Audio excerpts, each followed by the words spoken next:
dear students, how are you all? If you are looking for a good speech on Children Day occasion, you are preparing for, here we are with one such girl who is coming in this video with her speech, Angel. देखिए आप उसको follow कीजिए, English में speech आ रही है. Thank you. Children day activity.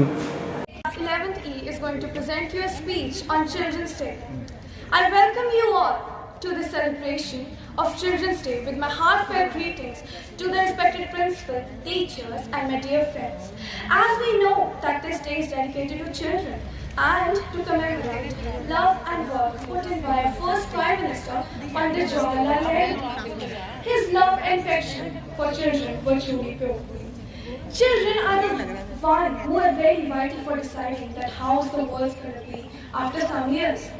The main component which decides that how the person is going to be in the future or the present is the amount of education he or she has been in.